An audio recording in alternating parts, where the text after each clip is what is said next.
አንዲት ነፍስ ከሞተች ወይም ደግሞ ከስጋዋ ከተለየች በኋላ ለፍርድ አደባባይ ቀርባ የመጀመሪያው የምትጠየቀው ጥያቄ ምን እንደሆነ ያውቃሉ? የጌታችንን 13ቱን ሕማማተ መስቀል ያውቋቸዋል?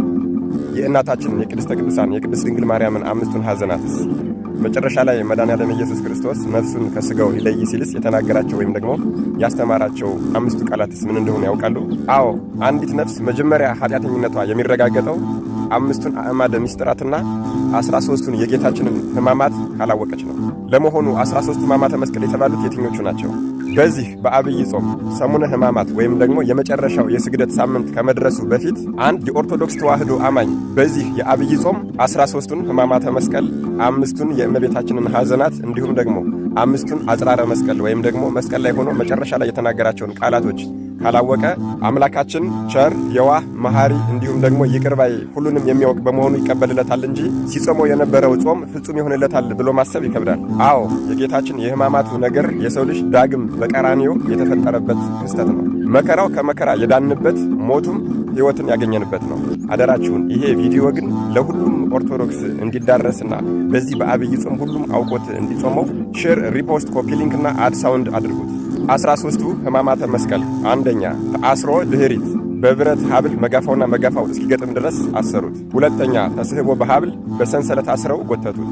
ሦስተኛ ወዲቅ ውስተ ምድር መሬት ላይ ገፍትረው ጣሉት። አራተኛ ተከይዶ በእግር አይሁዳውያን በእግራቸው ረገጡት።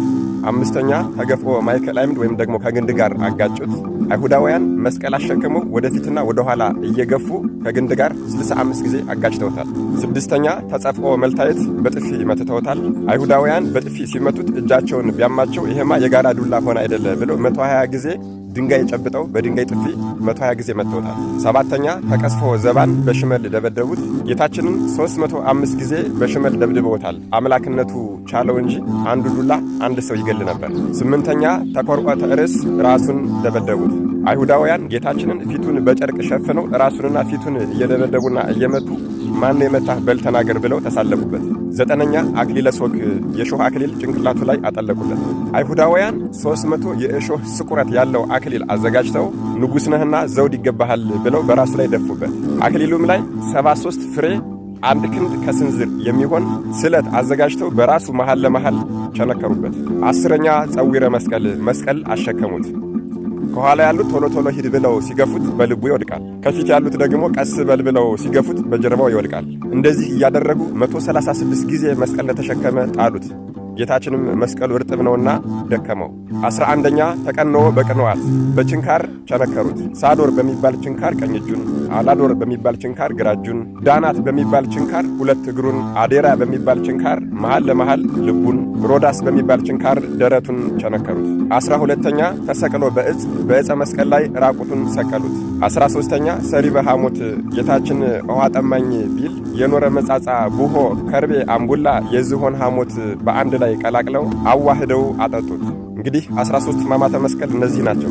ስቅለትን ስናስብ ልናስባቸው የሚገቡ የጌታችን በጣም እጅግ በጣም ብዙ ሕመሞች አሉ። ዝም ብሎ ሄዶ ቀራንዮ ላይ አልተሰቀለም። በጣም ብዙ መከራ ስቃይ አይቶ ተንገላቶ ነው። የሰደቡትን፣ የአዋረዱትን፣ የአፌዙበትን፣ የዘበቱበትን፣ ምራቃቸውን የተፉበትን እንዲሁም ደግሞ ልብሱን የገፈፉበትን እነዚህም ሁሉ ሳንጨምር ስቃይና መከራውን ስናስብ እጅግ ልናደንቅ፣ ልናለቅስ፣ ልናዝንና አቤቱ ይቅር በለን ልንል ይገባል። አዎ፣ ለመሆኑ እነዚህ በ13ቱ ሕማማተ መስቀል ውስጥ ያሉት ዋናዎቹ ስቃይና የጌታችን ሕመሞች የትኞቹ ናቸው? በቀጣዩ ቪዲዮ የምናየው ይሆናል። አደራችሁን ይሄ ቪዲዮ ግን ለሁሉም ኦርቶዶክስ እንዲዳረስና በዚህ በአብይ ጾም ሁሉም አውቆት እንዲጾመው ሼር፣ ሪፖስት፣ ኮፒ ሊንክና አድ ሳውንድ አድርጉት። መድኃኔዓለም ኢየሱስ ክርስቶስ ይህንን አብይን ጾም በትጋትና በፍቅር እንድንጨርሰው እነዚህን 13ቱን ሕማማተ መስቀሎች በልቦናችን ላይ ይሳልልን፣ ያሳድርልን። አሜን። ይቆየን።